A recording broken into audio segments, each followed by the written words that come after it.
Hello everyone, and welcome back to the Galactic Armory. My name is Jamie, and I'll be bringing you through a new format of video today. In these videos, we'll be showcasing specific techniques that will get you better results in your prop making and miniature painting hobbies. In this video, I'll be bringing you through 4 different methods to achieve a rusty finish on your projects, from cheap and easy techniques all the way to adding actual rust to your props. To showcase these methods, what better canvas is there than our new T-60 power armor bust from the Fallout series? In this video, you'll be able to follow along as I prepare this bust and use the same paints and methods I use, and hopefully you too will be left with a set of power armor that looks like it's been left in the wasteland for 200 years. On screen you'll be able to see a list of paints used in this project, but don't worry, none of these paints or brands are mandatory, and you can use any approximates that you have to achieve this look. So let's get started. This bust was printed using our Anycubic Photon Mono M5S Pro. Try to say that 3 times quicker. Once taken off the print bed and cleaned up, you'll want to make sure that any support material is removed and cleaned off the surface.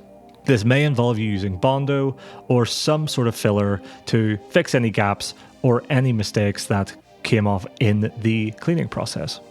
The first step you want to do, and this is entirely optional, is you want to assemble this piece to help with painting. This will make your paint job look really consistent across the entire piece, but you don't need to do this if you're not comfortable with it.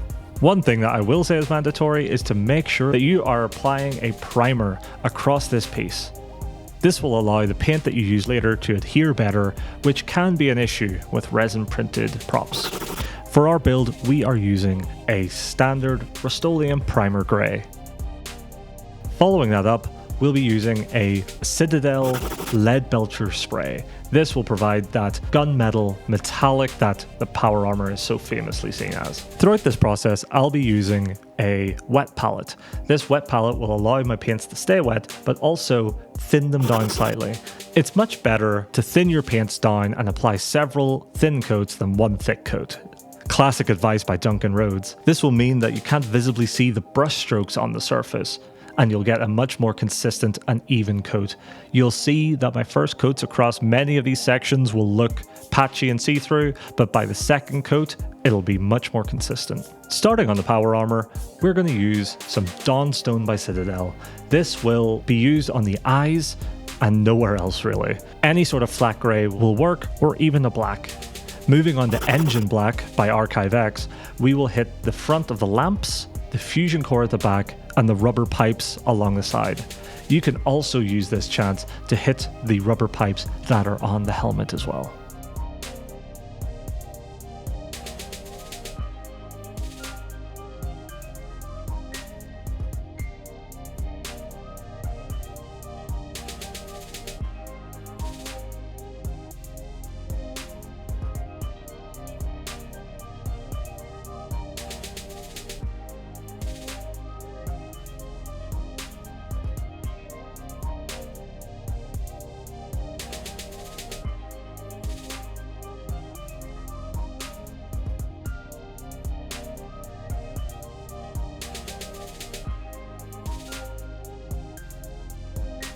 To make it look like all the glass sections are reflective, you can use some sort of lighter grey or white, in this case Celestra Grey.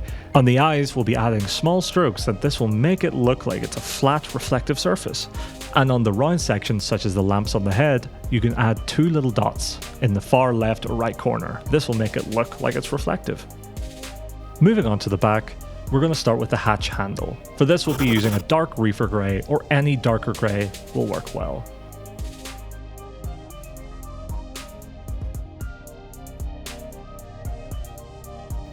Hitting the middle of the fusion core, we'll be using a Mephiston Red.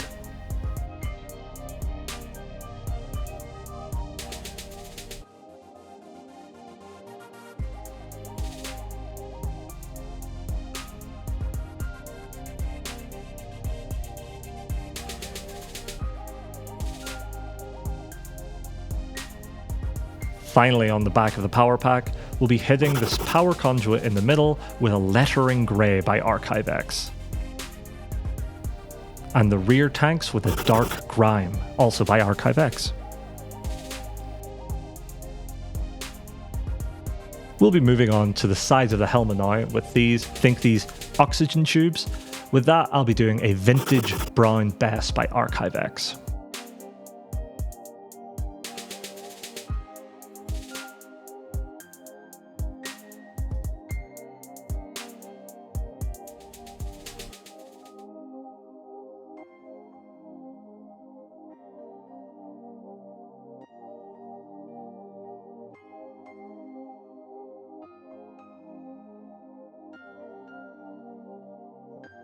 You can use this opportunity to clean up your paint so far. We'll be returning back to our lead belcher here just to make sure that we're cleaning up any of the sections that we have painted by accident.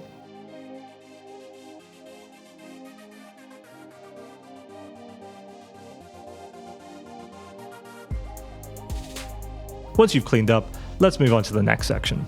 On this mouthpiece, we're going to go to Rune Lord Brass by Citadel. It's this middle mouthpiece here that will just add a nice pop of an extra sort of metallic.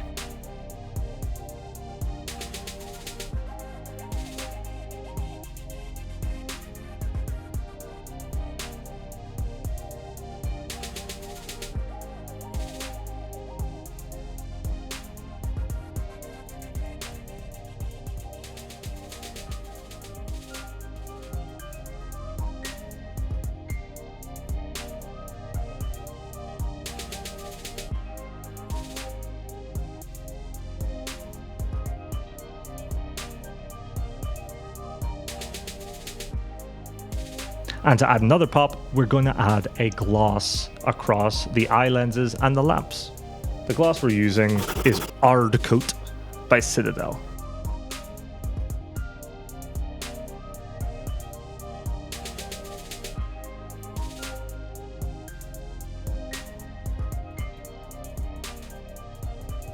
Finally, and this is entirely optional, I'm going to add the Brotherhood of Steel logo by hand to the middle of the chest plate. I'll be using a Mephiston Red as the base, and then adding to the intensity with an Evil Sun Scarlet. Using a reference throughout this entire process, I made sure to try to get it generally in the middle by tracing a line first, very, very thin with a black paint. That line will allow me to stay generally in the middle throughout this entire painting process. Just take your time, keep going back to clean up with your lead belcher paint, and eventually you'll get there. But don't worry, this edition is completely optional and your bust will still look fantastic without this.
So let's start adding some depth, and most importantly, let's start adding rust. Going with our cheapest and easiest method, we're going to start with a burnt umber acrylic wash. You can also use an Agrax or a shade, which is just a pre-mix of a wash that has a high intensity of pigment in it.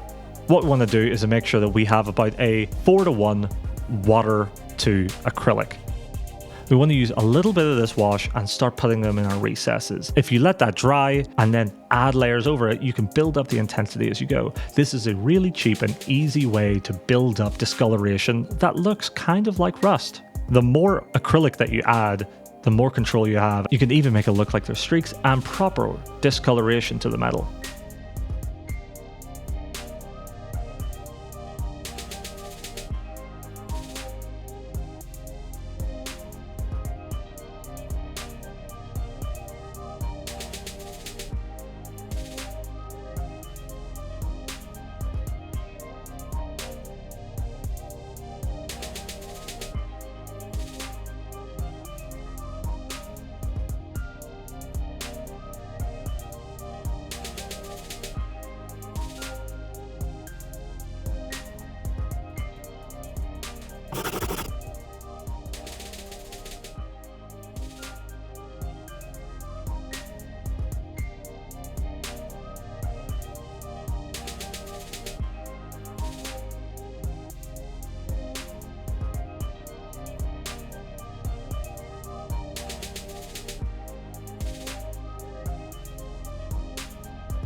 To start our second method, we're going to look at doing an oil wash. Now this is very easy, but it requires a knowledge of what paints you've used before. If any of the paints that you used before is actually an oil paint, this method is not recommended, unless you seal your project first with some form of top coat, like a matte clear coat by Rust-Oleum. If you don't do this and your paint does not react well with mineral spirits, you may strip off the paint from previous layers. But in this case, all the paint used is acrylic, so you'll be completely fine. Now, using a burnt umber by Artisloft or any other generic brown oil paint, we are going to mix that with a little bit of mineral spirits. This mineral spirits will allow it to apply much more evenly and not clump up on the surface.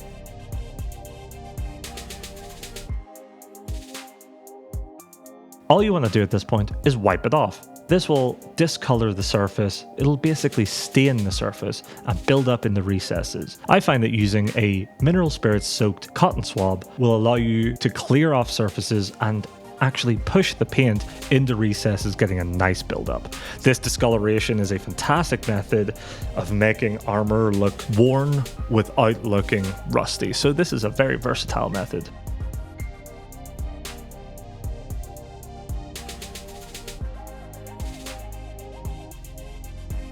Starting in method 3, we're going to start adding texture to our surfaces, make the rust effect a lot more three-dimensional. With this, we're going to use two paints by Citadel. First, we are going to use a technical paint called Typhus Corrosion. Typhus Corrosion is a pigmented acrylic with some grit in it, which is going to dry into the surface and provide a nice texture. This texture is very close to rust, and that means when you use the second paint, Rise of Rust, it will, as it says, look like rust. This is a dry brush paint, so making sure to wipe off the majority of the paint onto a surface such as this palette. This will allow you to just catch the highest points on this Typhus Corrosion that's dried down, and it'll discolor it and make it look like crispy rust that's built up and spread across the surface. It's a fantastic method that you can enhance further by dry brushing a small amount of silver onto the highest points to make it look like the metal has oxidized and peeled off a little and exposed some more raw metal. This is a great method I highly recommend.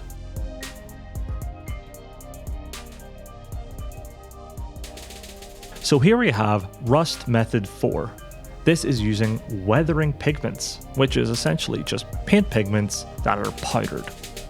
I'm going to be mixing two pigments for this to get the effect that I want. This is Vallejo Pigments Rust and Vallejo Pigments Dark Red Ochre.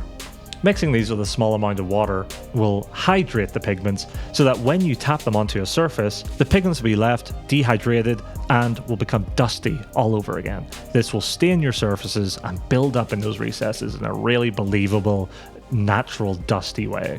You can leave this on the surface and it will actually look really like true rust without adding any texture.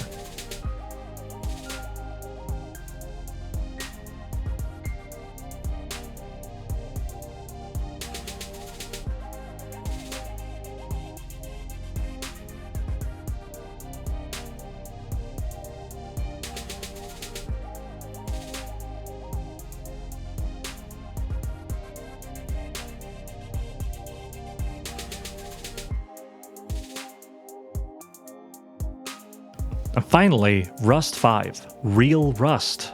That's right, we're adding real rust to this. You can see here that I've already applied Mod Podge in a few places, especially over the shoulder guards, which will highlight this method best. So you don't have to wait many months and leave this out in the rain. We can use a rust accelerator. This is a mix of 16-ounce hydrogen peroxide, 2 ounces of white vinegar, and 1/2 tablespoon of salt. This is put into a spray bottle and sprayed over the surface, and within 1 hour, this is what you get. And now that the rust is finished, let's finalize this build. We're going to use a combination of all the methods that we used before, and we are going to build up some depth across this bust. This will be primarily using oil paints in the recesses and acrylic wash across flat surfaces.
To add one final step here, we're going to use a small sponge and some black acrylic paint just to dot on some surface scarring and some dirt across all the highest points. Don't add much because there's already a lot of surface imperfections on this power armor.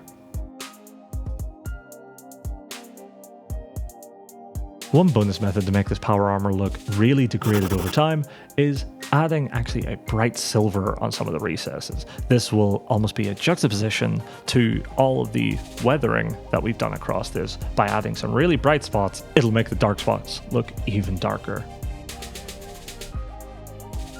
And there you have it.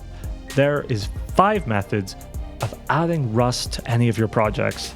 Now, this bust is quite small, but you can add this to any prop that you're working on. This is especially good with the range of Fallout props and files that we're currently working on now, so go give these a try yourself. Hopefully you like this new format of video, and if you do so, let me know in the comments below and we'll definitely do more. Thank you, we hope you find this interesting or useful, and we'll see you next time. Bye bye.